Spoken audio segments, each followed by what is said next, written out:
I don't know if you have heard in the aftermath of the brutal slaying, the assassination of Charlie Kirk, if you've heard a lot about the repercussions with the people posting just really despicable comments on social media. You may have been seeing a lot of these repercussions. A lot of people being fired from their jobs or suspended, which I don't know what that means. Is a suspension? Does that mean we're just going to put you over here on the side till things quiet down and then we'll bring you back? Hopefully not. I think a lot of it is very, very well deserved. I think most of us who are decent or consider ourselves to be decent human beings with some compassion and some empathy are are appalled and just cannot reconcile in our minds how people can rejoice in the slaying and the death, not just death, but brutal murder of another person. For example, I cannot stand a lying, conniving person like Joe Biden or Barack Obama. But if they were assassinated, the last thing I'm going to do is stand on my pulpit and congratulate the assassin. I mean, to rejoice in their murder. That's just a tasteless, classless, vile way to behave. I might be happy that the destructive force that was there at their core is no longer damaging our way of life, but I'm not going to publicly rejoice that the human being was killed and that their family is suffering. That's sick. It's like if you're a guy in a bar, and you get in a disagreement with another person and you think that they have stupid ideas and they think you have stupid ideas and they punch you and knock you out, okay? Because they don't like your ideas. They don't like what's coming out of your mouth. And you're laying there on the floor and they think, you know what? I really don't like this son of a bitch. I'm going to go ahead and stomp him to death. I'm going to kill him while he's unconscious. Like, that's not how you end a disagreement. Savages, absolute savages, think that way. And those who defend them are savages. And so I want to talk about an instance of this kind of repercussion in a second, but let me just say this: like, if you are a Democrat, I know you don't want your whole party to be painted with this blood, but it really is. There's some reckoning that you have to do. And in other words, if a member of my family kills somebody or makes fun of somebody for being dead, I have to kind of own that and say, okay, yeah, that is my family. That's currently my family member. This is within my household. This is in your household. While I am not responsible for the actions of another, I would at least distance myself from this in my household, in my family, in my party. I would say that the end does not justify the means. I would say this is not the way, this is not proper discourse. This is not acceptable. And I would say that publicly rather than rejoicing and celebrating that the conservative decided to use bloodshed, to bring a gun to a debate and kill somebody they disagree with. It's so perverse and so wrong. And there's not enough of you speaking up and saying this. There's more of you saying, hooray, they shut the mouth of somebody I disagree with forever. It's wrong. Look at your own favored fool, Jimmy Kimmel, who just tripped and fell in his own excrement of immorality. By exploiting the death of Charlie Kirk to blame the conservatives who cherished him and are mourning him for his death. He twisted it and said it was a MAGA Republican that murdered this man who held their own values. It's just so much sickness, and it's just more and more, and it keeps coming. Okay, so you can't keep doing oh well, yeah, but your party did this and that. This is a separate thing that we're still dealing with now, and we're reeling from this. So let me just say this about death and the way we react to it, and the comments that we make, or just the sentiments that we share publicly. Some years back, my brother called me, who I don't talk to often, and he said, "Hey, for your information, our father has passed away. And I said, oh, how did you find that out? He said, well, I just heard about it, and I got the obituary. And I said, wow, when did he die? He said, 6 years ago. And I was like, oh, that's interesting. And he sent me the obituary. Now, I'm saying this because obviously there was no close relationship with my father. He was an very abusive person, and he died, and I didn't really care that much. I just thought it was sad, his whole life. He was not a great person. He had great potential, but he was abused, and he carried on that tradition, and he abused his children and his women, and that is that. And he went to his grave. But I just can't imagine wanting to rejoice in that, and he was married at the time, and saying, oh, he's a son of a bitch, and I hope his wife dies too. Like, this is a lot of this sentiment that as people are sharing, that they hope Charlie Kirk's family dies, or, they should be next, or which Republican is next. It's just psychotic and disgusting what so many, not just a couple of instances, but so many people have done. And a lot of it is being shared on the internet. You see, that's the thing about the internet, is it's forever, and it can be pointed to. Your comments can be seen. So one such poster was a guy named Christopher Rispoli, I think his name was. It was in Edmond, Oklahoma. But first I want to give a big thank you to a guy. His name is Devin Shipman. A big thank you to Devin Shipman. So the guy, Rispoli, he was a veterinarian, and he had a practice called Gentle Animal Care Hospital in Edmond, Oklahoma. And it's gone. It's closed down now. Because what he did was he posted about Charlie Kirk, and he said, let me read you the quote. All right.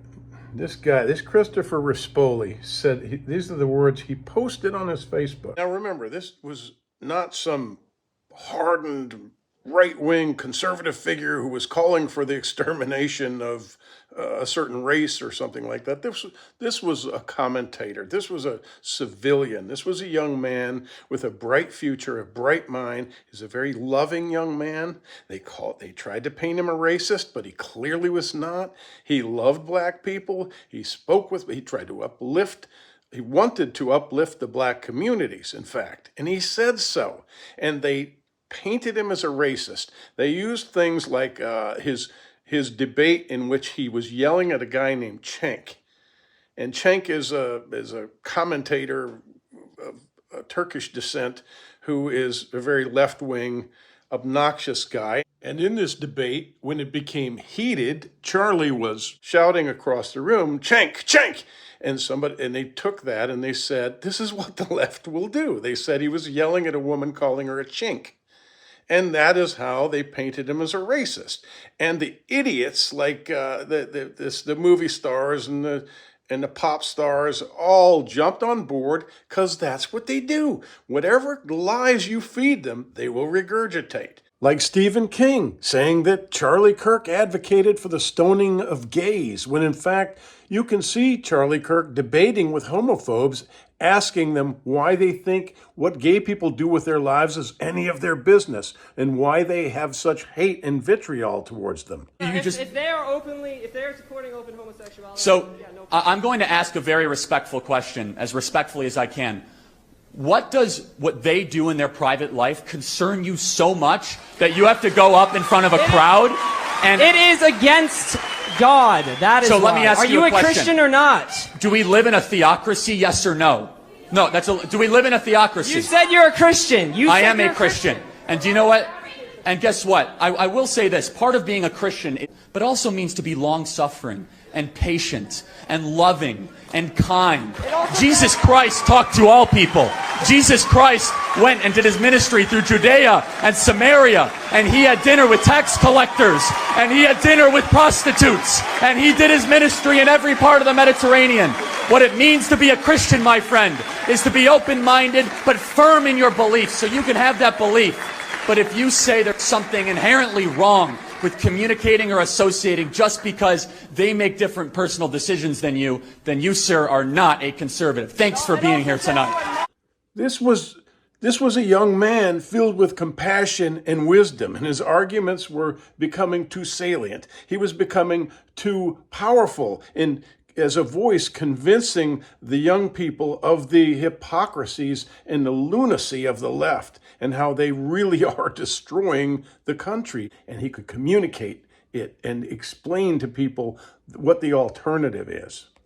And for that, they shot the words. So remember that. When you read this comment, this is a guy who has no sense. This guy, Christopher Rispoli, he doesn't want to look it up or find the truth. He wants to just go with the narrative and just vomit out his vitriol. It would have been one thing to say, I'm glad that this person is gone. That's a terrible thing to say. But he went a lot further than that. He relished the agony of his surviving family. He antagonized them. He brought bitter hatred to the family. That's just so depraved. He doesn't want to look it up or find the truth. He wants to just go with the narrative and just vomit out his vitriol. And this is what he said. Charlie Kirk, right-wing stupid fuck MAGA activist, shot unalived on Utah campus. He is only the first. Could we actually be getting smart and culling the sick ones? Oh gosh, I want to offer his family, in quotes, thoughts and prayers. And then he offers 3 emojis, all of which are bird signs. He's flipping them the bird. The wife and the babies who witnessed his death. The wife was there with her baby girl who heard the shot that killed her father, and she was running to the stage, is what I heard. And this cold-hearted piece of trash is actually rejoicing. Well, and he did it publicly. I just cannot fathom this. And just all this kind of stuff and equivocating from the left about how, oh, well, the right shoots politicians all the time. No, they don't. There have been some assassinations by crazy right-wingers and a lot more by crazy left-wingers. But this was a product of the environment of hatred and intolerance that comes from the left. They pushed and pushed, and they kept saying, we need to take these people out. And this guy did what was being requested. He felt that he was called to action, and this is what he did. He was suggesting, obviously, in his comments, that more people need to be shot. This is not what we do. This is not how we engage each other. You don't shoot people you disagree with. This is a man with a family who's forever gone. Okay, so if you'd like to debate him and change his mind, you can't because he was killed. And what he was trying to do was change minds. So now you've got this animal hospital, and any of the employees that worked for this guy, it's done. It's over. So I went online and I looked to see what was going on. I'd called them to try to get a comment from this Rispoli guy, but he ruined his whole business over this. He has, apparently, the business will be reopening with a new owner. And it's just amazing all the spin-off from this. Now, there are some knuckleheads on the right. People, even when you have good intentions, you can do stupid and destructive things if you don't use your brain. So some thoughtless morons have been, and I've got to call a spade, whichever side you're on, have been attacking this other place in, I don't know where it is, Nixa or somewhere. It's another animal hospital with the same name. It's a Gentle Care Animal Hospital, but it's in another state. I think it's in Nevada or California somewhere. And they're going online and posting reviews, bogus reviews about what a shitty place this is and what horrible people they are. And they're damaging someone else's business. It's no fault of their own that they have the same name. I mean, that happens. Gentle Care Animal Hospital. It's a pretty obvious name. You know, if you want people to know you're taking good care of the animals, you might think of that name, Gentle Care. And of course, it's an animal hospital. It really irks me that people don't take the time to do a little research. You know, it's like the police raiding the wrong house and killing the wrong person. You can't. You, if you're going to bring destructive forces and be a vigilante, at least find the right person before you pull the trigger. Don't be an idiot. So they've really damaged this other business, and they're taking steps to try to protect themselves. They're getting death threats and all this stuff, and we own that. You know, that's those are our people. I mean, they're not my people, but they call themselves conservatives, I imagine, because they're pissed off about this Democrat or leftist killing Charlie Kirk. And look, in reality, this is probably a lot bigger than this character, this stooge or patsy, Tyler Robinson. Oh, I can accept him as being the gunman and certainly doing the left's bidding and accomplishing their desires, the far left. I mean, it's got some larger entity's handprints all over it, doesn't it? I mean, you hear theories of Netanyahu, of Mossad, and Netanyahu says, oh, no, no, no, we were friends. Charlie loved me. Charlie loved Israel, but Charlie was changing his mind on Israel after defending Israel for so long because of being enlightened about certain things. And then other people are saying it's New World Order, it's BlackRock. The truth is not going to just jump out in the first weeks or after this assassination that was done by some entity that with great global force and power. So, I mean, how long have we bickered about the JFK assassination, and now, I mean, everybody thinks they have the truth, but they're all different truths, right? Who is pulling the strings? Who is the puppet master? Who are they? Is it MK Ultra? Is it Mossad? Is it Illuminati? Do they want confusion like this? Do they want people like me to throw all these things up there as a smoke screen? The confusion. That's usually what they are after, expecting in the aftermath of one of these political hits. They want us all to be just scratching our heads and looking all over the place and just being confused and alarmed and lost. Truth will come out eventually. The bullshit about his confession right afterward, and his putting everything in text right afterward and saying, let's delete this stuff that I'm saying about exactly what happened so that they can frame me. Anyway, that's a video for another time. So there's just a lot going on. But yeah, if you're interested, look up what this guy, Devin Shipman, did. Really intelligent and assertive young man. He went out there. He took this guy Rispoli's comment that he put on Facebook in front of the world with his own face, his smiling face, and he blew it up into a banner and posted it on the lot next door, and had a bunch of people out there protesting this guy's business, and they shut him down. It was very effective, and so has been the case with a lot of these ugly, just incredibly, in my opinion, evil people that rejoice in the death of others who they disagree with. Not just the death, but the brutal murder in front of their family, in front of their babies and their wife. But that's a criminal way of behavior. So he put this banner out there for all the world to see, and that's not slander, because the guy, it's his words and a photograph of his actual words that he put on the internet. Anyway, in the end, really, the less I think I know, the more I stand to learn,